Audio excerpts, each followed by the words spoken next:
right, guys. So our article that we were assigned was a randomized controlled single-blinded comparison of stretching versus stretching and joint mobilization for posterior shoulder tightness measured by internal rotation motion loss. That's a mouthful. That is a long title. It wasn't a bad article in my opinion. It was kind of cool, but it was dated, I think, for 2010, so 9 years ago. Yep. So Well, that's crazy to think about. So, you know what I find funny about this though is like, yes, the article was dated, and I noticed this with actually all the articles, so I'm going to kind of deviate here, but like a lot of these articles were dated back, but a lot of the things that it addressed were things that I still learned in my undergrad 2 or 3 years ago.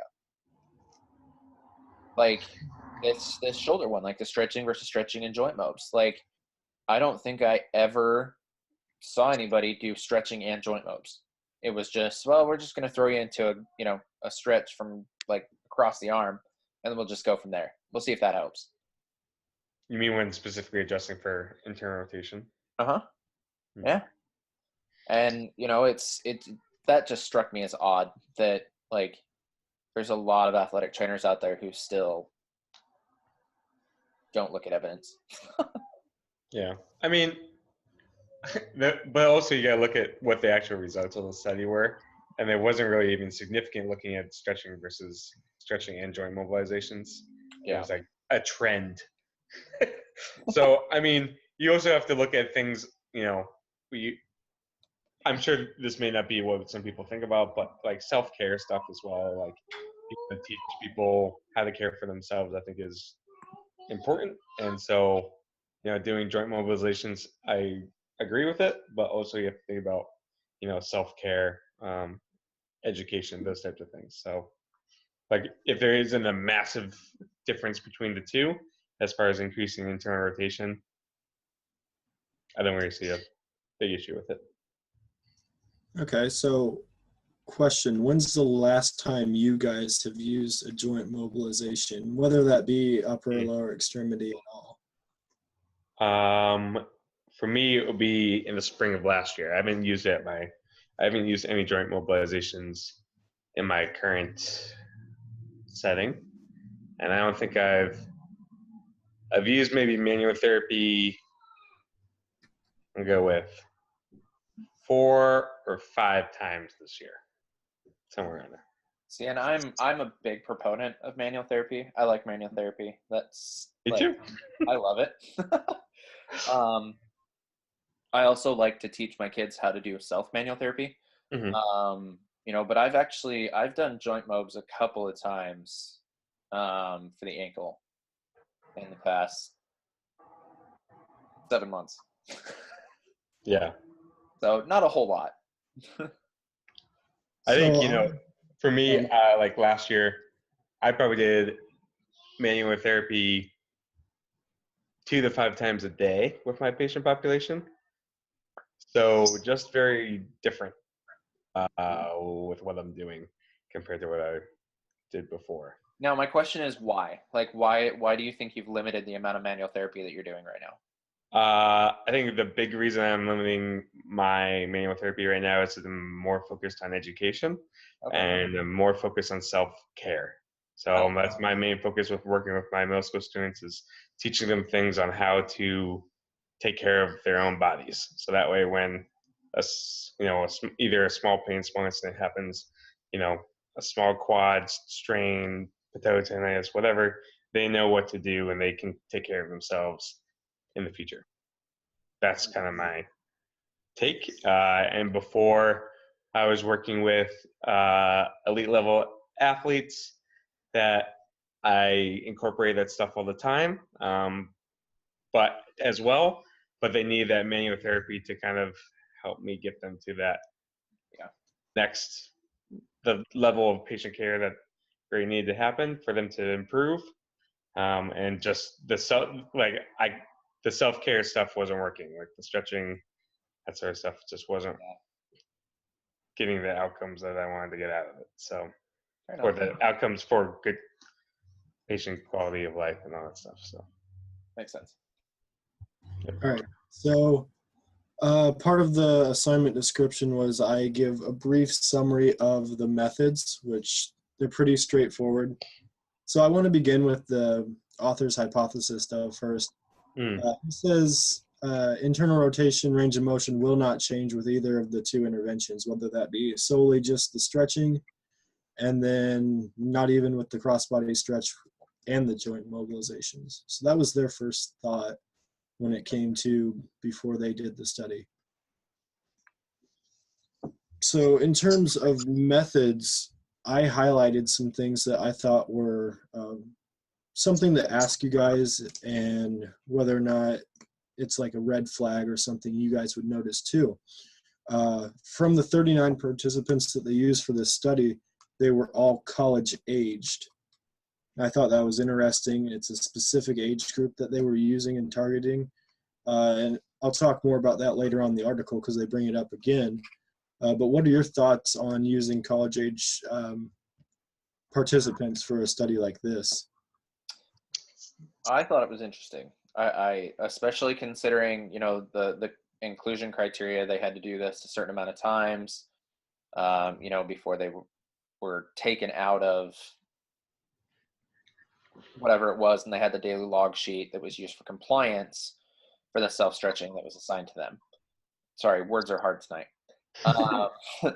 So I think it was interesting because what college kid is actually going to do this?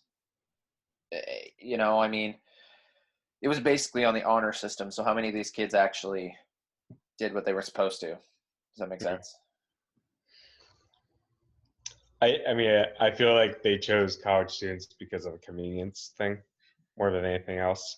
Like, most likely they could still use, you know, maybe they had a clinic on campus that they could use where the kids would come in and do the mobilizations. You know, that's what my kind of mindset was of why they kind of chose that population. It was just more of a convenience thing, location.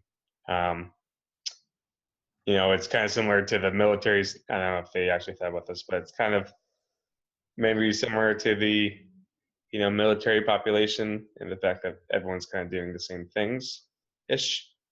You know, they have similar routines compared to when you're working with the general population. People are eating differently and that sort of stuff. So, yeah. Whereas, you know, maybe college students, they're all eating at the dorm, you know, that sort of stuff. Sweet. So then my next question, because I also highlighted this right next to it, 7 men and 32 women. Do you think the ratio from men to women would change pretty much the results at all with laxity in females' ligaments compared to men's and other factors that involve along gender line? Backing us into a corner here, Jordan.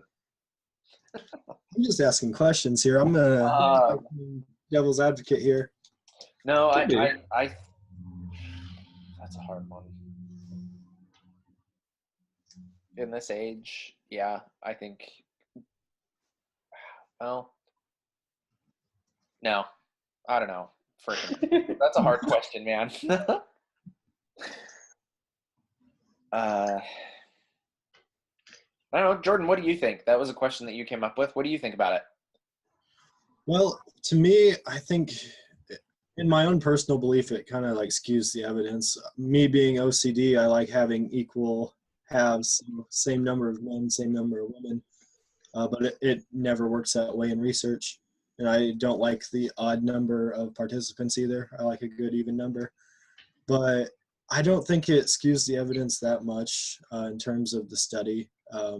Once we get more into the methods, everything is equaled out. From the 7 men, 4 of them are in one group, 3 are in the other, and then 32 women, 16 are in one group, 16 are in the other. So they're spread out evenly. Yeah. I wonder if that was related to like the inclusion criteria, or if it was just related to like recruitment of participants. You know, like if it was more the fact that their inclusion criteria of looking for decreases in range of motion was more prominent in the women than men in that specific population, or if it was just the fact that more women volunteered than men. That's a good question. I'm trying to think back to the article. They might have mentioned part of that in the inclusion criteria for it. this study. But before we go on more, I'm going to pretty much sum up the methods really quick. So they take these college-age students, female and male, randomly split them up into groups. Group 1 gets the stretches, Group 2 gets the stretches and the joint mobs. And then they take them from baseline measurements of internal, external rotation, do a 4-week measurement, and then an 8-week measurement at the end. And that's basically where their study comes from. There was no control group, I don't think it said. So that was an interesting thing for me. I thought they'd include a group that didn't receive anything and see how they did, or maybe like a placebo effect. But they didn't use a control group at all. Sorry. So 46 individuals were measured to identify the 10 or greater asymmetry in shoulder internal rotation, and 39 met the criteria.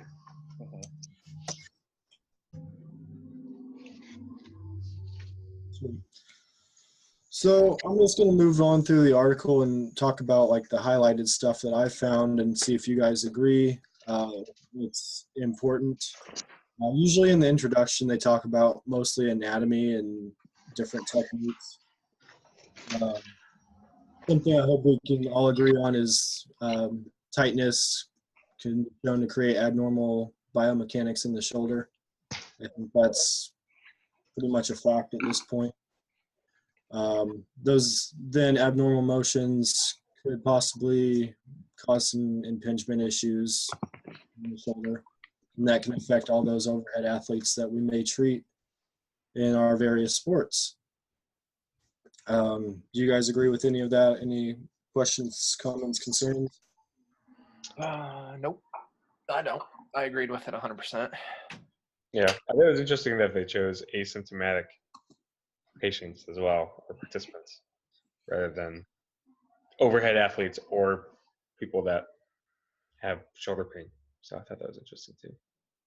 Yes, and more in the introduction, they talk about how different articles and studies found that towel stretches, sleeper stretches, and the crossbody stretches were all used to stretch out the posterior aspect of the shoulder.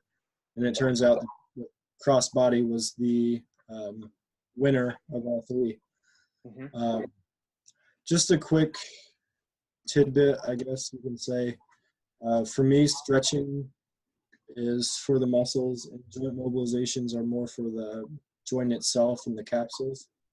I think that's pretty straightforward in all the programs that have taught about joint mobilizations. I don't know if what you guys were taught in your programs were any different, but I believe that's the simplest way I could put it in terms of addressing tightness in any extremity. We were taught the same thing, which was kind of why the person who taught us how to do all this stuff, she was a PT, AT guru. She knew just about everything. So she always taught us, like, if we were dealing with some type of tightness, we needed to address both capsular as well as muscular. So the stretching along with the mobilizations is always going to be more beneficial, is what I was always taught. But yeah, so she basically taught us that, joint mobs were more capsular, stretching is going to be more muscular. It's going to help stretch out those fibers. So it was pretty basic, straightforward stuff. Tim, you got anything on that? Yeah, I'm trying to think back on what I learned. Yeah, I mean, that's basically what we talked about as different stretching techniques and in relation to muscles, and it was, it's all based on what the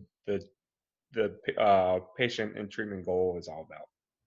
Whether it, that's, I guess, what we more focused on, is rather than what it's for. It's more about like what the goal is, of whether it's to increase range of motion or decrease pain or decrease tightness, whatever. That's kind of how you decide on the treatment plan. And then before I move on further into this article, how is your level of confidence, either of you or both of you, with the concave convex rule when it comes to joint mobilizations? I feel like for the joints that I do the most amount of joint mobilizations with, I feel confident with. So, shoulder is easy to think about. Shoulder and ankle are probably the areas I use the most joint mobs with. So I guess that's kind of, I'm comfortable with that rule because I'm comfortable with those joints. Now, when I have to apply that knowledge to other joints and I have to kind of think about, if I had to do a joint mob on like the elbow, I'd have to think about it a little bit more, I guess. If that makes sense. I would agree with Tim on this one. I think a lot of it has to do with my comfortability with the ones that I've had more experience with. If I were to get outside of my realm of my bubble, I would panic a little bit.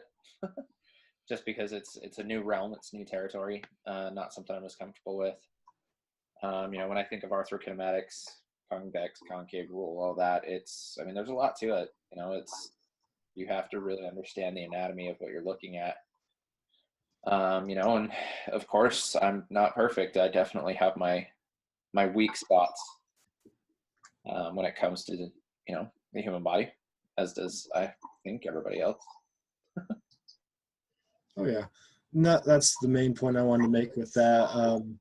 It depends on your level of comfort and your knowledge of the anatomy, knowing which surface is the concave and which surface is the convex, and then using that to drive your practice on the clinical outcomes you want to achieve. So moving on to the patients, one quick thing I highlighted in the article was the exclusion criteria. Those that were excluded had a history of shoulder surgery, shoulder symptoms requiring medical treatment in the last year, or any shoulder pain at all at the time of the study. So that was the exclusion criteria for this entire study, which doesn't surprise me now looking at the participants from males to females. I moved on to measurement procedure. The primary measurements were passive shoulder and internal and external rotation with the humerus abducted at 90 in the frontal plane, patient lying supine. It mentions in the title that it was a single blind study, so it turns out the examiners were blinded to the participants in this one. So they didn't know which participant was in which group. So usually I thought in single blind studies the participants are blind, but in this one the examiners are. And by examiners I mean the ones giving the joint mobilizations and the stretches. I'm kind of surprised that they couldn't just do a double blind. I think it won't be that hard to blind the participants. Yeah, I thought that too. Completely stole my next question, guys. Thanks a lot. But I like the idea of a double blind study compared to a single blind. It helps out with more of that validity. I just think they're cool because the researchers don't know what's really going on, and neither does the participants. Yeah, well, especially when they're doing that passive range of motion. If it was an active range of motion, I definitely would think that the participants would need to be blinded. But with the measurement being passive, you would think it'd be more. It's definitely important for the examiner to be blinded for that situation. Mm-hmm. Yeah. And then moving on to intervention, I just wanted to touch base a little bit on how they did the mobilizations and the stretches. So when it came to the stretches, there were 5 repetitions of the cross body stretch, holding it for 30 seconds. How often when we stretch patients do we count to 30 seconds? In all honesty, I count to 15. I've always done 3 sets of 15. I always, 15, down, 15, down, 15. That's how I've always done it. That's how I was taught in undergrad, but I see the benefits of 5x30. It's just very time consuming. I thought I was taught the optimal amount of time for a static stretch was 17 seconds. See, and I could have sworn that it was like 15 to 20. That's why. I think that's why it's 15 to 20 because it's actually 17 seconds. But to make it simple, people said 15 to 20. So I usually just say 20, especially with middle school students when they definitely can't. Their attention span doesn't last 20 seconds. So. I can't do it. No, you're a better man than I am. Different settings, different protocols. That's great. The second group who received the stretches did the same protocol for the stretch, but when it came to joint mobilizations, it was grade 3 and 4 mobilizations directed towards the posterior capsule for a total of 10 minutes, a minimum of 2 times per week over a 4-week period. So I'm trying to think back to my knowledge of on the Maitland scale. Grade 3 and 4, I feel like it's slower and a higher amplitude on the mobilization. I might be wrong on that one. So if Maitland type 4 is like you're at kind of the end range of motion at small oscillations, the end range of the Mm-hmm. and then grade 3 you're going from kind of the end range to like medium, mid range, right? So the kind of This is why I don't do these things late at night, because I always screw it up. keep thinking of that chart. I know, I'm trying to bring up the chart in my head.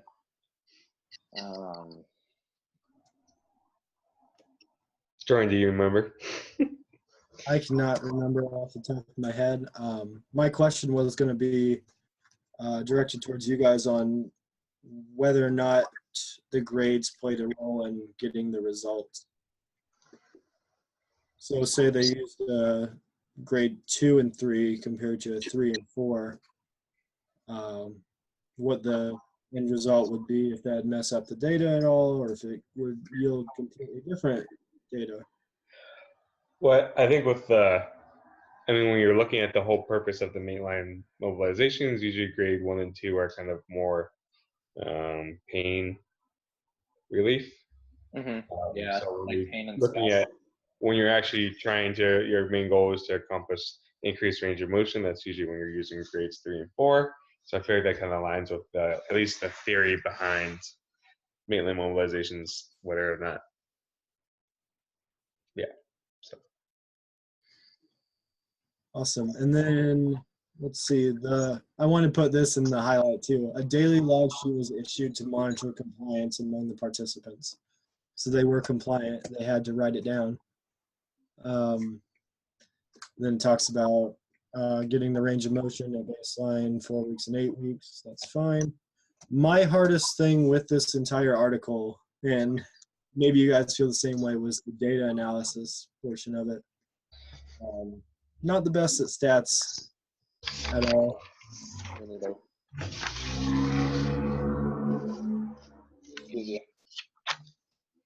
So in terms of the type portion of the data analysis, they use a lot of terms that I wasn't familiar with. But when you look at the chart, it kind of breaks it down in an easier way to read.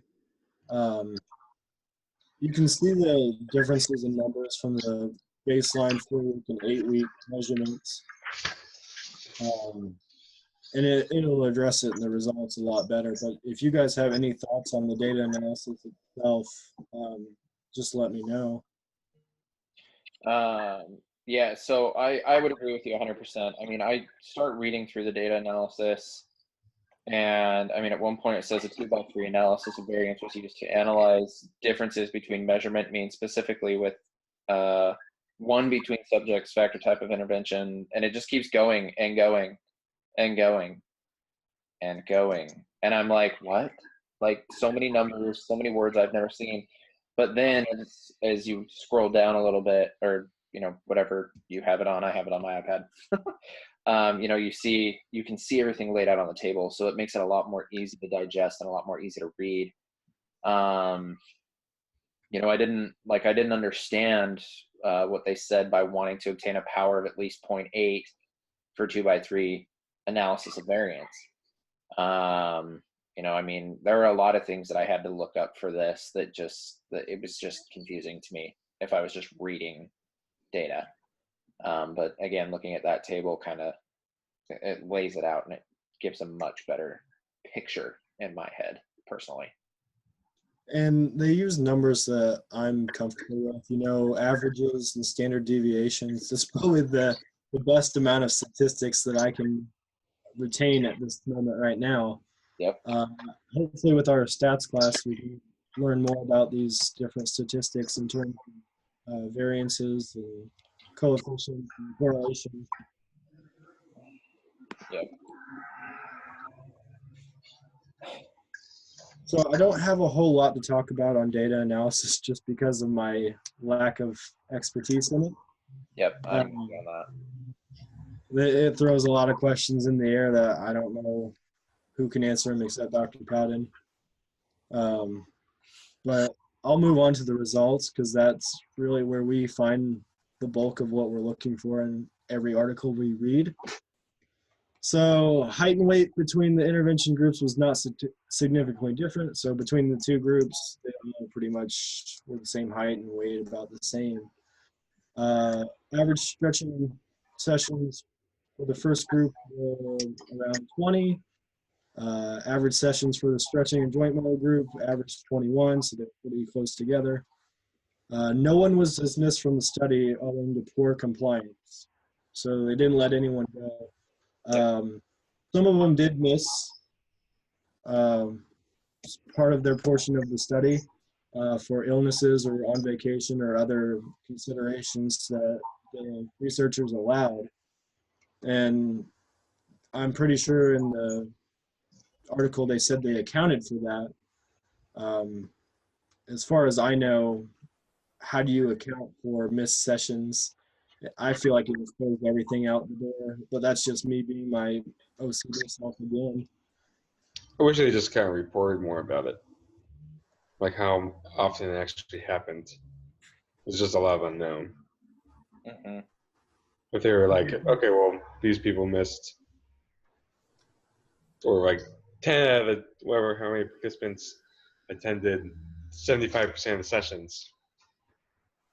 That sounds, I just feel better about that, Yeah, True. rather than just saying some of them missed. Right. It's like, okay, does that mean they only attended 10% of the sessions or what? Yeah.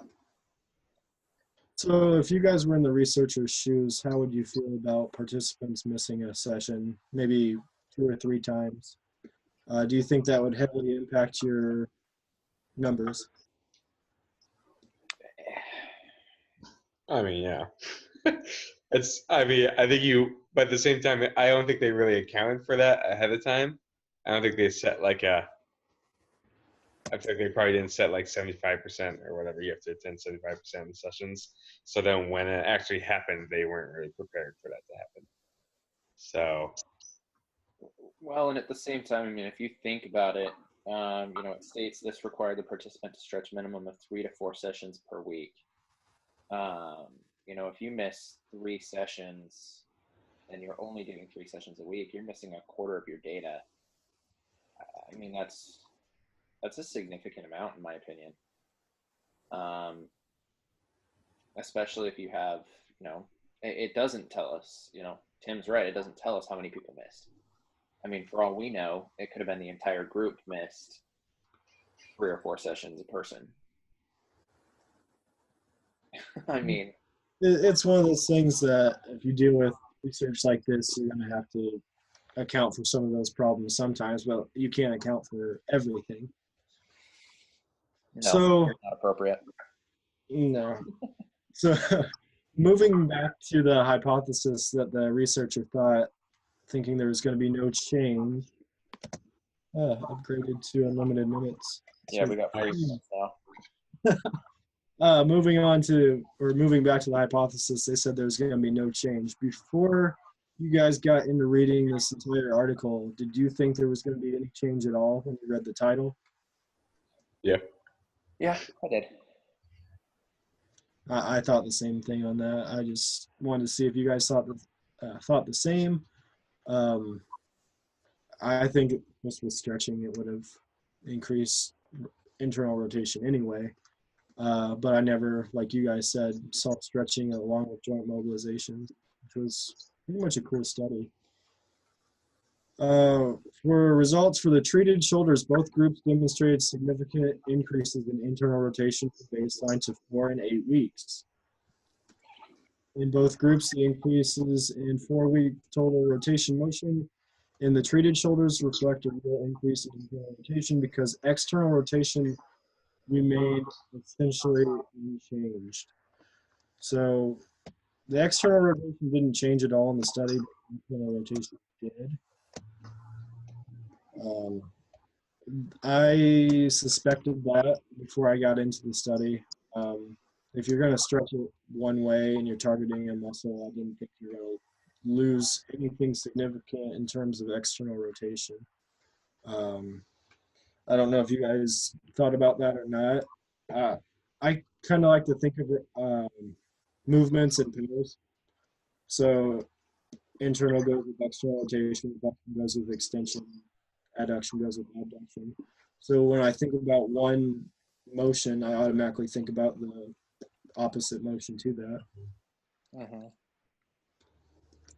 So I didn't know if that was something you guys thought about, whether or not it would have affected external rotation at all. But yeah, I think I guess I don't usually think about that when I think about static stretching, about the opposite motion being reduced, unless that's actually the goal. Like if I want to decrease, I don't know, shoulder add horizontal adduction or whatever. Sometimes I think about that, but I think for me, that's one of the reasons why I like PNF stretching, is being able to, because you're using both musculatures to do opposite reactions. You're using reciprocal inhibition and all that sort of stuff, and so I kind of think that kind of helps reduce the fact that there's a decrease in range of motion over time. yeah, I agree with that. PNF is really cool. Patients in the middle school tend to like that a lot more because I think they're more astounded by the amount of range of motion they have afterwards. Mm-hmm. The look on their faces sometimes just explains it all. So we're finally into the overall discussion about this article, and I'm just going to mention one point that I saw the most, and it says stretching plus mobilization might be more effective in increasing internal rotation and maintaining that increase. They don't flat out say it's a definite thing. So my question to you guys is this applicable to your clinical practice? At this time, no. Like at this point in my seasons, no. It will be come 2 months from now when baseball starts. I guess it goes back to the patient goals, patient outcome, like desired patient outcomes. If I only want to increase internal range of motion, and I want to have them become, self-reliant, be able to give themselves self-care, I'll probably do this, cross-body stretch. If I want to be more hands-on, I guess I could do self-mobilization. But, there's also other ways that I can increase internal rotation without sacrificing external rotation. Like especially with baseball players, I could have them do hand work, Yep. So I don't think it's going to. It's a good thing to think about. It's a good thing to know about, but you still have to think about other options. It's not every single person that I'm going to see is now going to receive that has decreased internal rotation is now going to receive cross-body stretch and this joint mobilization. Agreed. So on a scale of 0 to 10, 10 being the highest, 0 being the lowest, obviously, how do you value this article itself in terms of relating it back to your own clinical practice and then relating it on to clinical practice in general?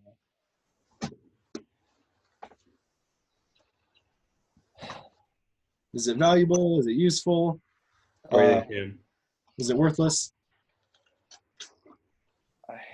I would say for general clinical practice and my own personal education, I think it is useful.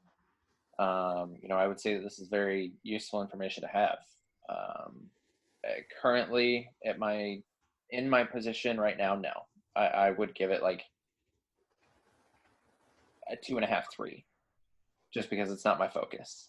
But as a general education, good thing to know for future practice, I'd give it like an 8. Okay. Final thought, going off of that for you guys. We know that they tested it on college-age male and females. Do you think this information is quality enough to facilitate a study that involves a more vulnerable population? So ones that actually are injured or have different pathologies or characteristics about them, and have a study that could possibly benefit them using this kind of information. I think it'd be tough, just like especially with something doing very similar study, because it's a 4-week protocol or 4-week research study, and if you have someone that's asymptomatic or is symptomatic, they have some sort of shoulder pathology, and your only goal is to work on internal rotation with them over a period of 4 weeks, and they're symptomatic throughout those 4 weeks, I don't really know if this protocol would really benefit them enough to really make it relevant, or would tell us enough information that would affect patient care in the long run. Anything else? I'm with Tim, 100% on that. All right. So all in all, I believe it was a pretty good article to read. It opens your eyes on your own clinical practice, on what you do.